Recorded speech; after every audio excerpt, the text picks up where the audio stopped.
Hello, welcome to Ennara Reacts. Today I am watching another video from the Fat Electrician. This one on the most gangster Green Beret, Robert Howard. So let's see what makes Robert Howard so gangster. Normally, I don't like dealing in absolutes. However, I am extremely confident in saying that this is the most gangster supply sergeant of all time. Today we're talking about Robert Howard, the most decorated Green Beret in U.S. history. He started off his military career as a mechanic, then became a parachute rigger, then became a supply sergeant. After being shot in the face and surviving in Vietnam, he then volunteered to go out with MACV-SOG whenever they needed an extra guy or a strap hanger, despite having no Green Beret or Special Forces training. Despite his initial lack of training, he rapidly went from the extra guy they brought along to help carry the radio to the man they specifically requested to come and help on their most dangerous missions. Having been shot in the face, blown up, and severely wounded multiple times on multiple occasions, he is quite literally the human embodiment of the Terminator and has been written up for the Medal of Honor on 3 separate occasions and awarded it once because that's legally the amount of times he could earn it. In addition to that, he has been awarded 2 Distinguished Service Crosses, the Silver Star, the Defense Superior Service Medal, 4 Legions of Merit, 4 Bronze Stars with V device, and 8 Purple Hearts. And we're gonna get into it right after a word from our sponsor. This video is brought to you by Element. Okay, we're not gonna overcomplicate this. It's hydration mix. You buy a box, it's got a bunch of sticks in it, you pour that in your water, you drink it, and then you're more hydrated. They got a bunch of different flavors. They also sell them in pre-made cans, and if you're like ultra health minded, you can get just the raw thing and mix it with your water, and then it tastes like you're drinking salt water. Because you are. Element's legitimately one of the few products that I approached to see if they would sponsor me because I actually used their product beforehand, and to be honest with you, I just wanted a bunch of it for free. Let's read the ingredient list together. Okay, I actually know all of these words. Salt, citric acid, magnesium, potassium, natural flavors, stevia extract. That's it. Okay, there's no artificial dyes, so RFK's happy, the brainworms are mad. It's fantastic. On top of that, it's used by all kinds of professional athletes in the NBA, the NHL, the Olympics, and all other kinds of stuff, which it raises the obvious question, why are they sponsoring a guy known as the Fat Electrician on the internet? And the obvious answer is, well, I'm known for drinking copious amounts of alcohol on the internet, including at the Pentagon. What? Better knowing how much paperwork went into getting First one to finish a White Claw on the Pentagon. To be completely honest with you, Element is probably the only reason me and the boys over at the Unsubscribed podcast were able to finish our last live tour, because I don't think we would have made it to all the venues without it. So yeah, if you want to give it a try, head over to DrinkElement/Fat Electrician. Doesn't matter if you're an old customer or a new customer, you're going to get a free sample pack with your order. Let's get back to the video. All right, our story begins on July 11th, 1939, when Robert Howard is born in Opelika, Alabama. When he's 4 years old, his dad is drafted to go off and fight in World War II in the Pacific, and when dad comes back, he suffers from what I can only describe as undiagnosed PTSD and has a crippling alcohol problem. From there, dad works at the local cab company for the rest of Robert's childhood, and he grows up dirt poor in Opelika, Alabama, with his dad, his mom, his grandmother, and his 6 younger siblings. The only early childhood memory that he ever talks about was when he was young, he finally got a new pair of shoes, which was a big deal for a poor kid in the 1940s, and 5 high school bullies were trying to take his shoes, and for the first week, they would chase him from the bus all the way to his house, but he would always outrun them and never get caught and got to keep his shoes. Yeah. Boy, sure is a running fool. After seeing this, his grandmother pulled him aside and said, "Robert, you don't run away from your problems, you run towards them." The very next day, he comes back home from school beat up, but he still had his shoes. From here, Robert continues to grow up, and he is pretty much a brick shithouse of a young man, being 6 foot tall, 170 pounds, extremely athletic, and good at sports. Despite that, he drops out of high school to help his family make money and goes to work with dad at the cab company. When he's 17 years old, he gets his GED and then wants to enlist in the military. Dad is furious, doesn't want his son to enlist, wants him to go off, get a normal job, lead a normal life. Robert basically just comes to him and is like, "Look, I'm 17, I need your signature to let me go join the military, but I'm gonna do it in a year anyways if you say no, so you might as well just let me do it now." Dad agrees, signs the paperwork. Robert ships off to basic training. Crushes basic, crushes AIT, no problem whatsoever, ends up getting stationed at Fort Hood, and he is a mechanic because of his experience at the cab company. Now that sounds all good and fine, but this isn't what Robert wanted. Robert grew up watching propaganda from World War II and the Korean War. He wanted to go off and become a paratrooper, and now he's stuck inside the motor pool doing maintenance on a bunch of military vehicles. This is just, it's not what he wanted. But he's trapped, there's nothing he can do. So he basically just lives it up. He's, you know, a lower enlisted, retired private, then a specialist. He's partying, he's drinking too much, he's going out with his friends. He's not really doing anything to advance his military career. After a couple of years of doing that, his re-enlistment's starting to come up, and his sergeant pulls him aside and is like, hey, look, if you want to stay in the Army, you got to get your shit together and actually start doing stuff to advance your career. Otherwise, they're going to kick you out. So that's exactly what he does. He gets real straight-laced, quits drinking so much, quits partying so much, goes out into town, finds a nice girl by the name of Tina. They wind up getting married. From here, he turns into an excellent soldier. Then when that re-enlistment time finally comes, they want to keep him in. So he says, you know, I'll re-enlist for another 6 years, but I want it put in my contract that you're going to send me off to be a paratrooper. They agree. He gets sent off to Fort Bragg, attached to the 101st Airborne, goes through paratrooper school. Passes through that no problem, gets his jump wings, becomes a parachute rigger and a supply sergeant with the 101st Airborne. From here, his wife Tina ends up getting pregnant, and he is shortly after that sent over to France for 2 years straight, comes back home and meets his daughter for the first time when she's 18 months old. He is then home for about 45 minutes before getting sent off to Vietnam. This is whole other country. As they make their approach into theater, he is informed that they are going to be making an amphibious landing. He's pumped. He wants to go into combat. This has been his whole thing. In his brain, he's thinking D-Day, storming the beach at Normandy, enemy gunfire. This is going to be awesome, action hero type stuff. As they approach, he's informed, oh, it's actually a secured beach. This is just the fastest way to get everybody off the boat. Okay.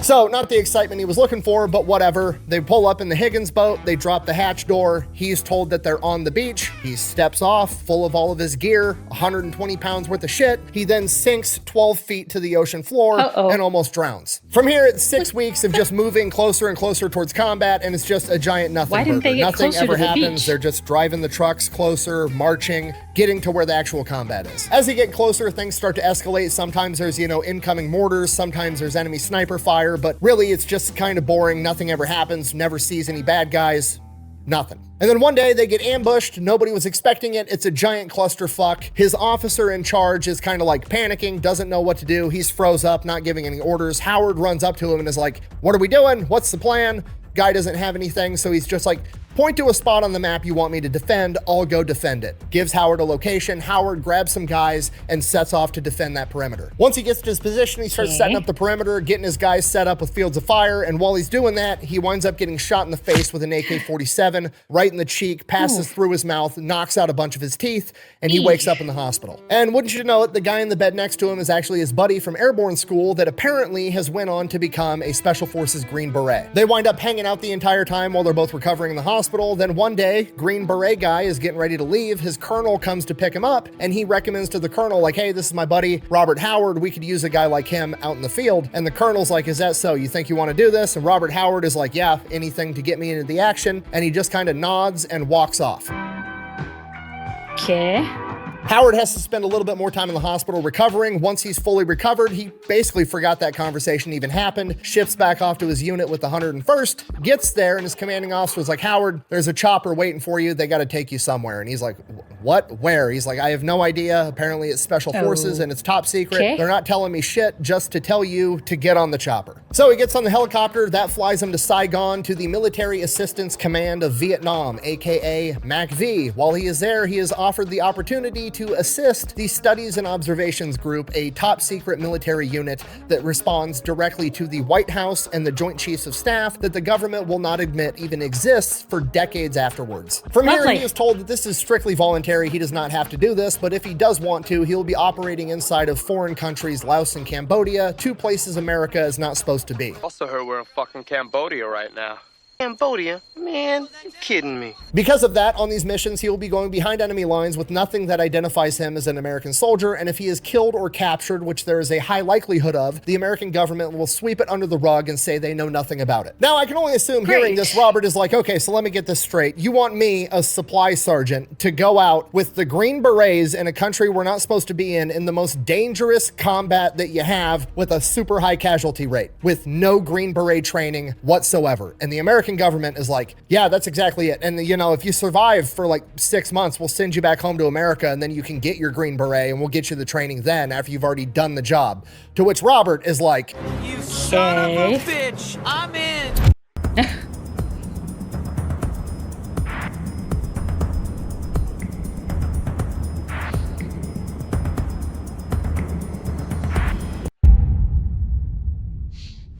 Fast forward, Robert shows up to a SOG forward operational base and he is blown away because it is not like any other military operation he has ever seen. Robert is straight-laced, clean-shaven, right uniform, right place, right time, and everybody else on this operational base is just walking around in whatever clothes they want. They've got beards, they've got ponytails, don't look like the military professional that he's ever seen, yet these are the best operators America has to offer. Despite eventually going on to become one of these guys, he never really gives up his clean-shaven, straight-laced appearance, from America, which, right? You know what, to be fair, fucking look at him. If I looked like that, I wouldn't give up my clean-shaven look either, okay? Look at his jawline. Homie could get in a katana fight with that jawline and probably win. Sorry, anyways, from here, he spends the next 6 months being the supply sergeant on the forward operational base and operating as a strap hanger. Strap hanger is just the term for like, hey, we've got a group of SOG guys going out. They need an extra volunteer to help carry the radio and just do what they're told. Robert starts doing a ton of that. And to be honest, during this period of time, we don't have many specifics outside of that for multiple reasons. Everything's top secret. A lot of the MACV SOG documents were destroyed after Vietnam, and Robert never kept a personal journal. In fact, the only reason we have stories on Robert Howard at all is because they had to document what he did to earn his medals. Everything outside of that he did is lost to time. So we don't really know what happened over this 6-month span. However, we do know that he was in combat because during this period, he was awarded the Combat Infantry Badge. From here, he goes back home and he goes through the entire Green Beret training pipeline through 1966 through 1967. And by the end of 1967, he is awarded his Green Beret. From here, he gets sent back out to Vietnam, still operating as part of SOG. He is sent to SOG Forward Operational Base 2, which is right at a tri-border area between Vietnam, Laos, and Cambodia, so they can go into both those countries fairly quickly and fairly easily whenever needed. He is still operating as a supply sergeant and he is not attached to an actual SOG team, so he is still operating as a strap hanger whenever they need somebody. Initially, he struggles to get the opportunity to actually go out with a SOG team because, well, they're going out behind enemy lines on an extremely dangerous mission. Nobody wants to bring the fucking new guy for his first time, right? Well, somebody finally takes a chance on him. He proves himself. He starts strap hanging all the time. And from here, he goes from the fucking new guy to the guy that everybody specifically requests because he's ferocious on the battlefield and he comes up with, we'll say, innovative solutions to problems. On one occasion, he was strap hanging for a SOG team and they were going to go behind enemy lines for 19 days straight and plot out safe paths for downed pilots to take to get back into Vietnam and get to safety. The problem was that by this point in time, the North Vietnamese had become aware of SOG's operations and they were actually sending teams out to be counter reconnaissance. So whenever they saw helicopters coming into country, they would have scouts in the area and they would just trail the SOG operatives so that they knew everything SOG knew. Obviously, for a mission where you're trying to chart a safe path for a downed pilot, you don't want the enemy knowing where these safe paths are, so they need to figure out a way how to get rid of this counter reconnaissance unit. So they called up the supply sergeant. He then proceeds to take an old footlocker, you know, that big trunk that sits at the foot of your bed when you're in the military that you put all your stuff in and lock it with a padlock. He takes one of those, paints it bright red, fills it with 80 pounds of TNT, ball bearings, nails, all kinds of shit, and then rigs it up to explode on a 5-minute timer. They fly in on the helicopters, get dropped off in this country, grab this red footlocker, throw it out the helicopter, and then run off into the wood line, leaving the footlocker. Now, to the enemy, if there is an enemy out there that's surveilling them, this looks like they were in such a hurry that they either forgot their supplies or they were in such a hurry they didn't want to be bogged down and have to carry them. So they go out, they run into the wood line, they're laying down, watching this chest. Sure enough, an entire squad of NVA counter reconnaissance comes up and they start investigating this footlocker, trying to pry it open. Footlocker obviously explodes. Counter recon guys are now gone. Robert Howard said that it blew debris a quarter-mile away. Holy crap. Ew. On another occasion, he was part of a hatchet force, which was a team that was actually supposed to go out and engage the enemy, and he thought it would be a good idea to run up next to a troop transport truck full of NVA soldiers. He then rigged up a claymore to explode and hucked it in the back before diving in the ditch and blowing up the entire truck. One of the SOG team leaders that he strap hung for consistently later described him as, and I quote, "I never saw him show any fear whatsoever. He'd do anything you wanted him to do."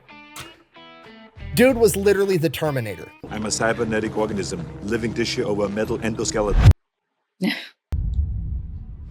All right, late October 1967, Howard volunteers as strap hang for a recon mission. Super straightforward mission. There's a river. Next to that river, there's a trail that the NVA is well known for using. Military intelligence figures there's got to be a communication line strung right along that trail so they can communicate. They want them to go in, super sneaky, attach something onto this wire so they're going to be able to listen to all their communications and then get out. So they go out on this mission. Everything's going great. They make it to where this river is. They're looking for the communication wire and they come up on an enormous enemy cache of supplies, food, there's 1,000 rounds of recoilless rocket ammunition, and a ton of small arms ammo. They figure they got to do something about this, but they're a small recon element. They're not going to be able to take this out by themselves, so they radio back into headquarters. Headquarters agrees they need to get rid of it, so they send in an entire hatchet force, which is like 30 to 60 guys that are meant to actually engage the enemy. They go, they link up with the hatchet force, they bring them to the cache, and while they're making their way to this enemy cache, they get ambushed. A concealed enemy machine gun position unconceals itself, starts opening fire on Howard and all of his men. Howard dons his plot armor and rushes the machine gun nest by himself, gets to the mouth of it, and drops all 4 men inside of this nest. While that was happening, another enemy machine gun nest unconcealed itself unbeknownst to Howard, and as soon as he clears the first one, he blacks out. He got lit up by that second machine gun nest, and when he comes to, he's shot through his left shoulder, he's got a broken clavicle, and he's got blood all over his face. He was just shot in the face again. In hindsight, he thinks it was a ricochet because it didn't penetrate his actual skull. Regardless, he's not doing that great. So he lays there and waits for the medic to come help him out. No, I'm just kidding. He starts crawling towards the other enemy machine gun nest after being shot, and he starts making his way there, and then he starts taking fairly accurate fire from an enemy marksman off in the distance, grabs his CAR-15, returns fire, kills that guy, continues crawling to the enemy machine gun nest, gets right up to the mouth of it, and hits it with a grenade. From here, he runs back to his men, makes it to cover, and they start getting lit up by that first machine gun nest all over again. More bad guys have spawned from the jungle and manned this gun all over again. Made a mistake, left the machine gun operable, not about to make that mistake again. Looks to one of his men, says, "Give me that rocket launcher." Hands Bob the rocket launcher. Bob pops up out of the ditch, fires a rocket launcher directly at this nest, blows the entire thing up. From here, the hatchet force and everybody else moves in. They burn all the food, they blow up all the ammunition, they exfil, they get extracted by helicopter. Bob gets sent off to the hospital. Bob gets patched up at the hospital, gets out of the hospital, gets in a helicopter. They fly him to MACV-SOG headquarters with one other guy that was there that apparently did exceptional things in the battle as well, and they go into a meeting with General Westmoreland, the 4-star general that is in command of all of SOG. Westmoreland then sits him down, tells him that that was one of the biggest enemy caches they've ever found, and that this mission was an enormous success, and both of them performed incredibly, and basically does like the Godfather Mafia move of like, I owe you one, what do you guys want? First guy tells General Westmoreland he wants to get commissioned as an officer and go off to flight school because he wants to be a pilot. General Westmoreland's like, done. Turns to Howard. What do you want? Robert Howard looks him right in the eye and says, I just want to continue my combat duty. I live for this shit. Okay then. From here, Bob gets back to SOB2, continues his duties as a supply sergeant, and the base commander informs him that he has written him up for the Medal of Honor. He would not wind up getting awarded it, though. It would get downgraded to a Distinguished Service Cross. Second week of December, they think they know where a battalion headquarters is for the NVA. They want to send in a big team and take them out. Basically, they're going to send in a team, get eyes on headquarters, call in an accurate airstrike, blow the entire thing up. That being said, they're expecting heavy contact, going to be a super dangerous mission.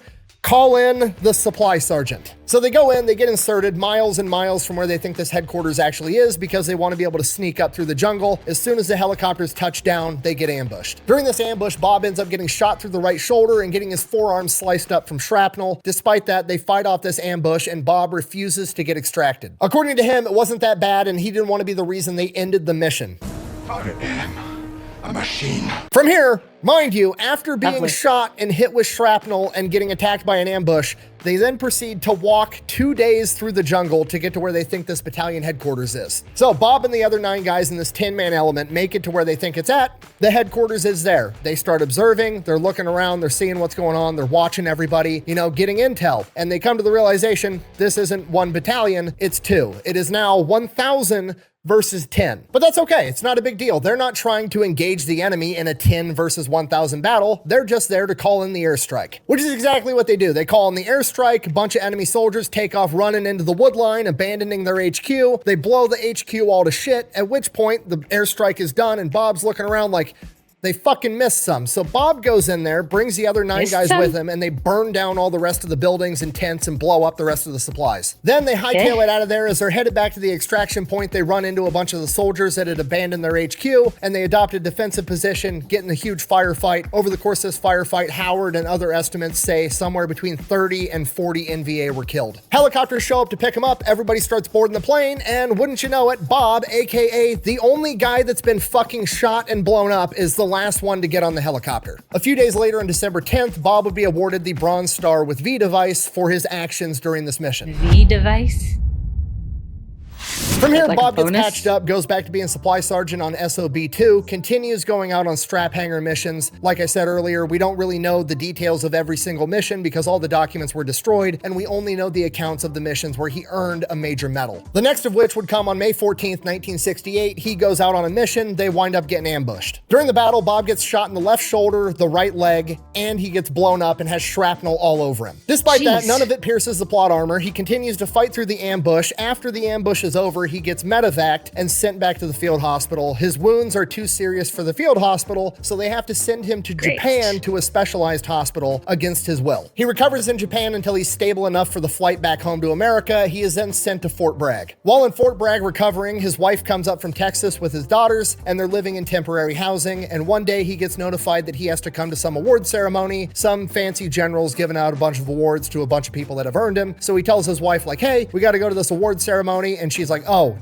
are you getting an award? And he's like, yeah, I'm getting an award or two or whatever. So they show up to this award ceremony. The general's calling people up, giving out awards. And like, if you've never been to a military award ceremony, if you get an award, they read the entire citation for why you're awarded the award. They give it to you, shake hands, salute, yada, yada. Robert Howard's turn rolls around. He goes up there in front of the general, and the general then has to award and read the citation for 3 Purple Hearts, 3 Army Accommodation Medals, a Bronze Star with V device, and a Distinguished Service Cross, all back to back to back. Oh, is that it? It's like a 45-minute affair of a general just reading to a crowd of people the stories of Bob basically being the main character. And the entire time, presumably his wife and daughters are sitting in the crowd like, I had no idea I was married to fucking Rambo. Yeah.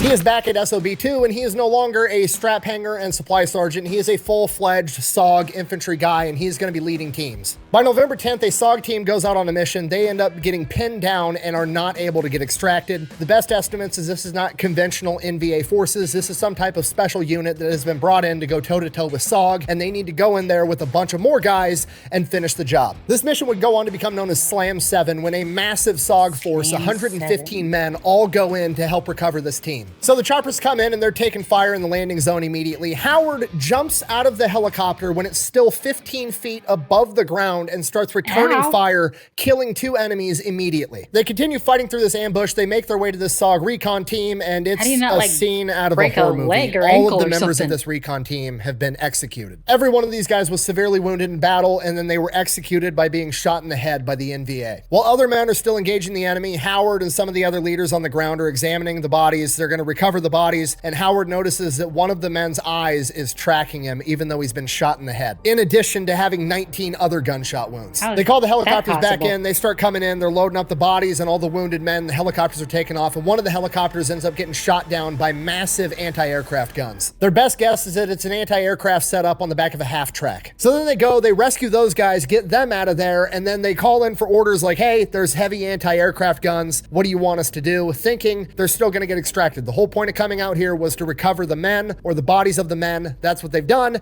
Time to leave. Chain of command says you need to take out the anti-aircraft guns. You don't know where it came from, go find them and take them out. Son of a bitch. Okay, this just turned into an overnight operation. They bed down for the night. They get ambushed in the middle of the night with grenades and mortars, one of which peppers Howard's entire backside with shrapnel. Howard then calls in air support, orders his men to only return fire with 40mm grenade launchers because that's not going to give off a muzzle flash, giving the enemy their position. Airstrike comes in, the NVA leaves, they're cool for the rest of the night. The next day, this massive element of about 100 men now is still moving, looking for these anti-aircraft guns, and the entire time they're just thinking like, this is too big of an element, we're too far behind enemy lines, This is a horrible idea. Day after that, they're completely out of supplies. They need food, they need water, they need more ammunition. None of these guys were planning on this being a multi-day operation. So they call in a supply drop, they get the supplies, they got food, they got water, they got ammo. The only problem is they're behind enemy lines, and now the enemy has a general idea where they're at because they saw the supply drop. They get surrounded by the NVA, they have to hunker down, a massive firefight ensues, and they have to call for extraction or they're all gonna die. Helicopters start showing up, they're getting the wounded on board first, they're starting to get some guys out of there, and then like the third helicopter gets shot down, and now they have to go rescue those guys too. So Howard leads a team and they go rescue the crew from the downed chopper, get them back while they're still loading choppers and getting people out of here. Remember, they got 100 guys and you can only fit so many on a helicopter. They're trying to coordinate the choppers landing in between waves of NVA attack, that way the choppers aren't getting shot down while they're in this massive firefight.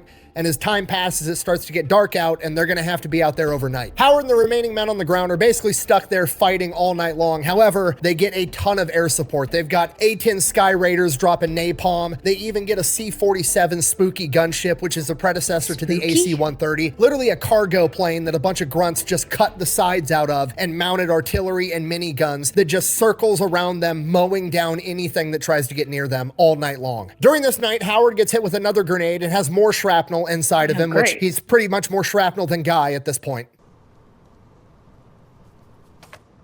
I am Iron Man.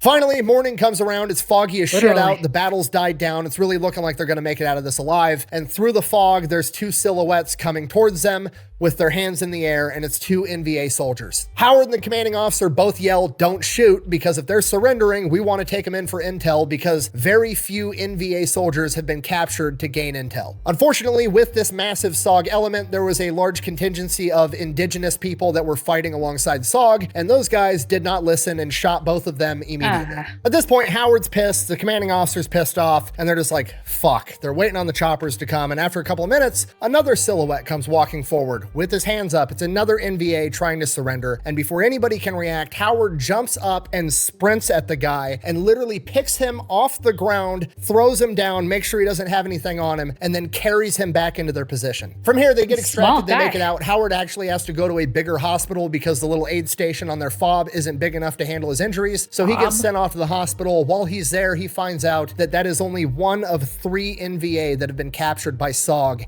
in years. And the intel that they gained from him led to 9 successful bombings of NVA bases. For this, he was again written up for the Medal of Honor, but it was downgraded to a Silver Star and a Purple Heart. While at this hospital on a larger base, Bob Howard decided to do Bob Howard stuff, and he didn't like the food in the hospital, so in his hospital pajamas, he leaves the hospital and just goes to a normal chow hall. While he's at this chow hall, 2 Vietnamese on a moped pull up and throw a grenade into the crowd of soldiers. Everybody freaks out, everybody's diving, nobody knows what to do. The MP that's standing there with a gun, because he's the only guy with a gun right now, is just like locked up, not knowing what to do. Howard, in his hospital pajamas, grabs the M16 from the MP, gets down in a prone position, shoots the passenger off the moped, causing the driver to crash, and then chases down the moped, confronts the driver, they get into an altercation, and he shoots that guy too. He then walks back to the chow hall, hands the rifle back to the MP, and finishes his lunch.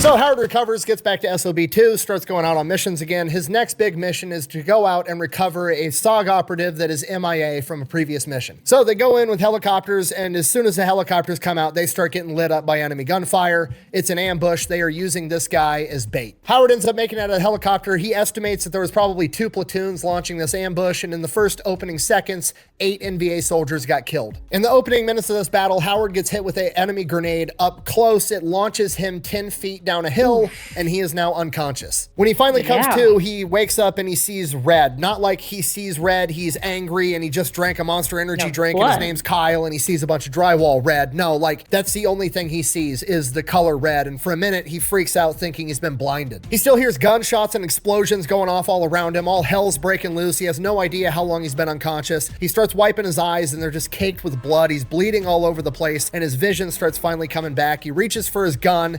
It's been blown up by the grenade. It's completely worthless. He goes to stand up. He can't. He shattered one of his ankles. So he is now behind enemy lines in the middle of a gunfight, blown up, can't walk, and has no gun. And then he hears screaming and smells burning flesh.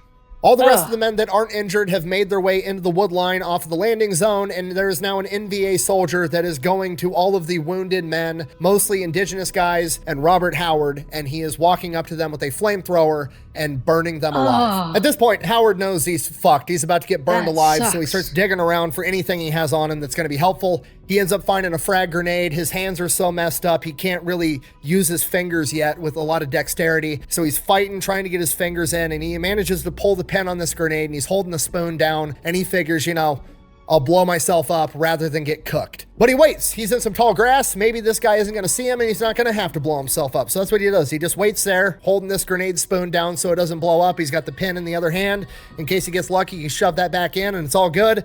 And he waits, and eventually the flamethrower walks up right in front of him. And he is right there, and him and the flamethrower lock eyes, and the flamethrower sees that Howard's holding a grenade, and that dude's got a flamethrower attached to his fucking back. If Howard lets it go, Howard's taking this guy with him, and he knows it. And Howard, with his dark veteran sense of humor, all he can think to himself is, fucking gotcha. And this flamethrower and Howard are just looking at each other right in the eyes. Howard's got this big shit-eating grin on his face like, I'm going to take you with me. And eventually the flamethrower just kind of nods and starts to step backwards. And as soon as that happens, the SOG guys in the tree line see the flamethrower and start shooting at him, and he takes off running into the tree line. Howard throws the grenade after him, has no idea if he hit the guy or not, turns around and starts crawling towards his men. And the crazy part, in his head, he wasn't thinking, I need to get to my guys to get help for me. In his head, he was thinking, I got to get to my guys, they need my help, which is the most main character energy shit ever. On his way there, he comes across his lieutenant, who's alive, but in worse shape than he is, really shot up, and he gets his web gear off, throws that next to him, and starts rendering first aid, and then an enemy bullet hits the LT's web gear and detonates the ammunition inside of it, launching Howard and the LT all over again. He loses consciousness. Yeah, I would think so. Not sure what web gear is, but that didn't sound good. He comes to, crawls back over to the lieutenant, and starts dragging him towards the men. Finally gets to his group of guys. It's not everybody. There's only 8 guys there, plus Howard and the LT. Everybody else is scattered out throughout the battlefield. Howard takes the LT's radio, starts calling in airstrikes, tells one of the men to hand him a gun. They toss him a 1911, not wanting to give up their own rifle. That's what I'm talking about. Noisy crickets.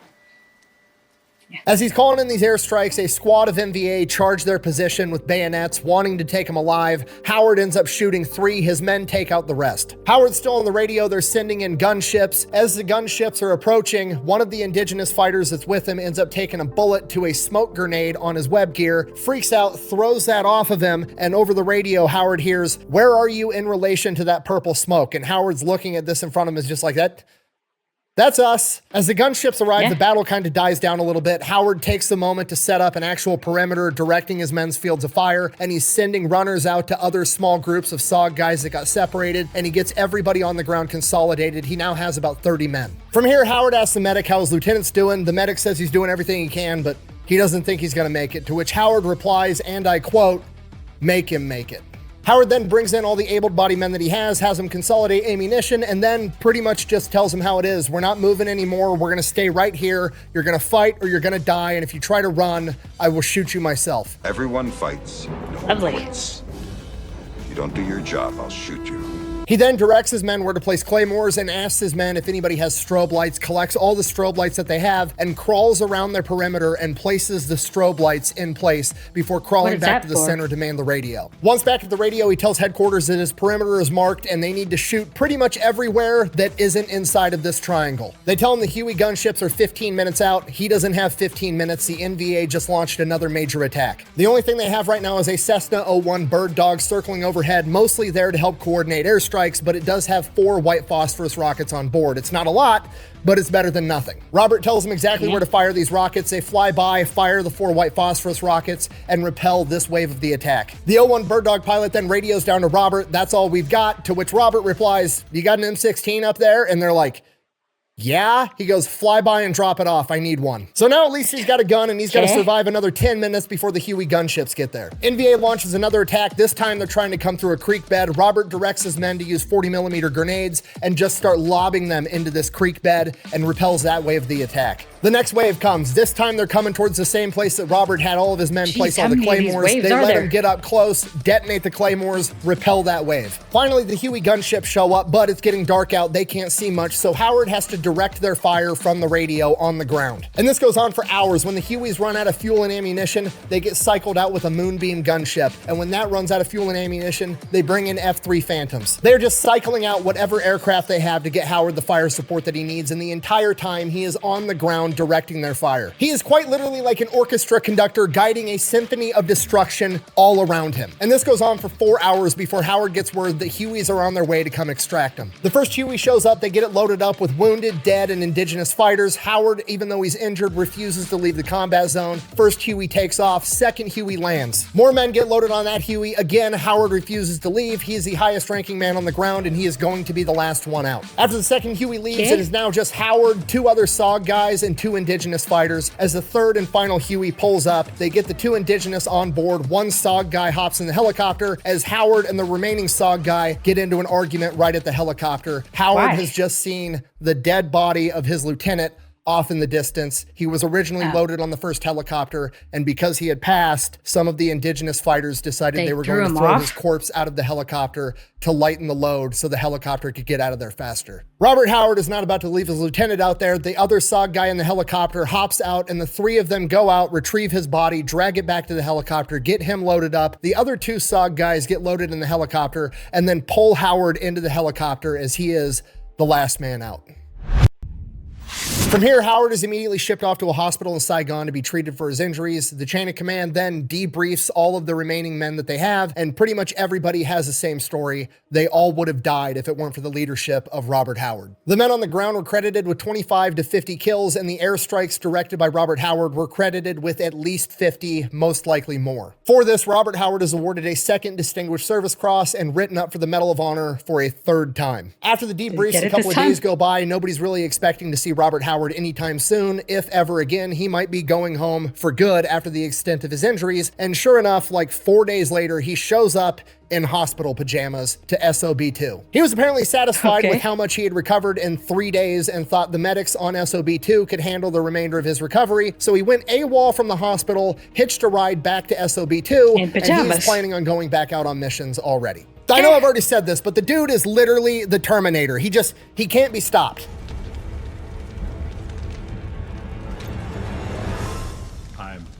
The chain of command is like, look, Bob, look, you're hurt. You're recommended for the Medal of Honor. You're not going out on missions. You're going to be the training NCO and whoop everybody else into shape because you obviously know exactly what you're doing. So he spends the rest of his deployment being the training NCO for all the SOG operatives going out on missions, and apparently he was a complete hard ass. He had all of his guys out on the highway in Khartoum running to be in shape, and they're like, the base has been attacked before. We're going to get attacked while we're out here jogging. This isn't a good idea. Bob didn't really care, didn't listen. And then one time they take some indirect sniper fire. Nobody got hurt. And surely at this point, Bob's going to reconsider. There's not going to be any more jogging along the highway. Nah, Bob just orders that they all start jogging with loaded guns. Bob finishes up the remainder of his deployment. Then he is basically voluntold that he's going to go off to become an officer. So he goes back home to the States and has to go through the officer's training course with literally new guys fresh out of college.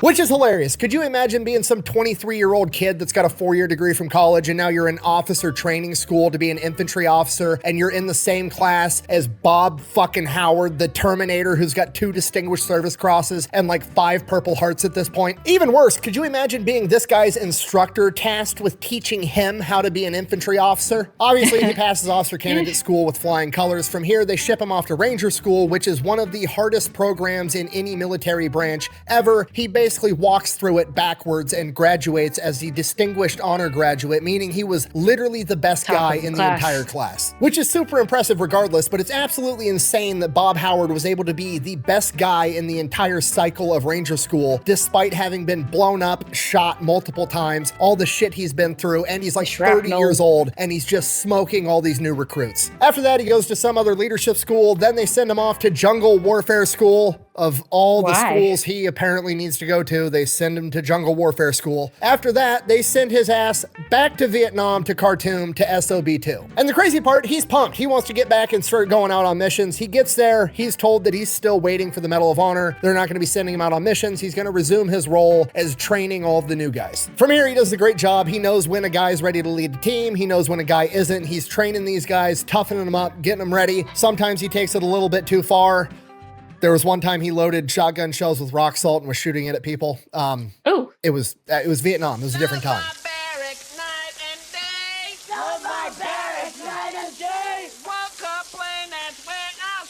The heck is he doing? Alright, my little patch of Brussels sprouts.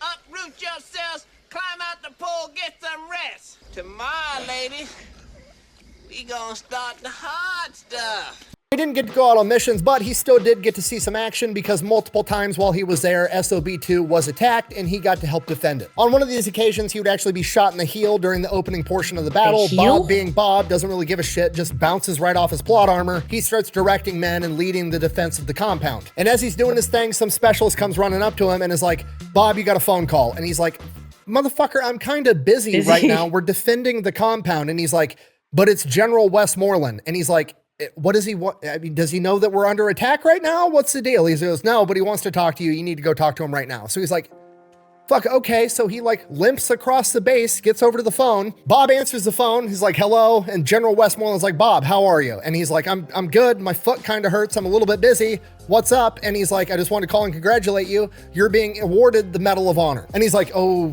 all right. And General Westmoreland's like, yeah, I've got a chopper on the way to pick you up right now. From here, he pretty much gets extracted on the spot, gets swept off to Washington, D.C., and gets awarded the Medal of Honor by President Nixon. From here, Robert Howard never returns to Vietnam. He had spent in total 40 months in combat. Instead, he's given instructor roles pretty much for the remainder of his career. He trains airborne soldiers, he trains infantry, he's an instructor at Ranger School, all kinds of stuff. And while he almost certainly does miss going out and doing Robert Howard stuff, he also appreciates the opportunity to make up for lost time with his daughters. As tough and as crazy and as violent as he could be, he treated those girls like little angels. And on one occasion, one of the teachers at the military school that they were attending decided that he was going to take his belt off and whip one of his daughters for being loud and disrespectful in class. Upon hearing this, Robert Howard then instructed his daughter to get in the car. They drove to the officer's house on base. He walked up to the front door, rang the doorbell, made his daughter apologize to the officer for being disruptive in class, and then sent his daughter back to the car and then proceeded to beat the shit out of him on his own porch. He then was stationed down in Fort Lewis, where he was an officer with the 2nd Ranger Battalion, where he was known for training extremely hard with his guys and leading from the front. During a field training exercise,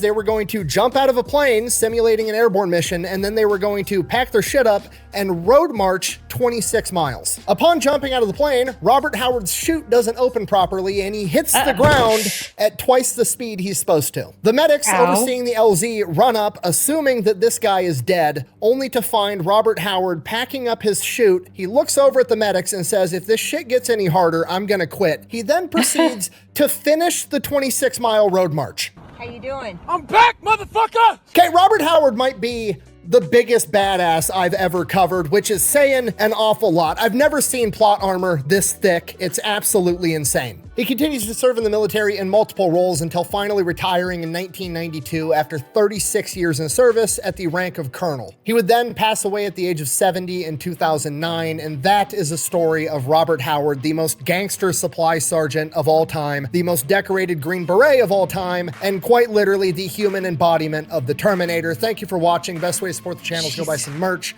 over at thefatelectrician.com. Quack bang out. Oh, and then there was a story of when his son-in-law asked permission to marry one of his daughters, and he said, and I quote, as I extended my hand to shake his, it was the largest hand I had ever seen in my entire life. He then proceeded to tell me, I know why you're here, and you have my permission, but know this, if you ever hurt my daughter, no one is ever going to find your body. Yeah, pretty much.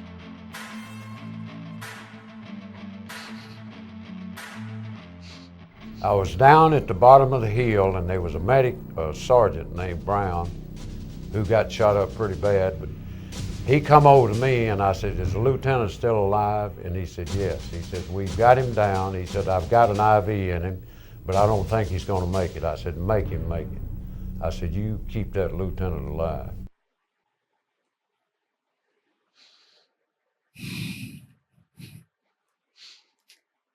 Well, there you go. Yep. Definitely does have some Terminator-like qualities, it would seem, that he survived all the stuff that he survived. And he made it to 70, despite all the numerous injuries that occurred to him. That's pretty good to make it to 70. Well, there you go. If you have any recommendations for other videos to watch, drop it in the comments, and I'll put a link to the original in the description. And thanks for watching. Remember to hit like and subscribe.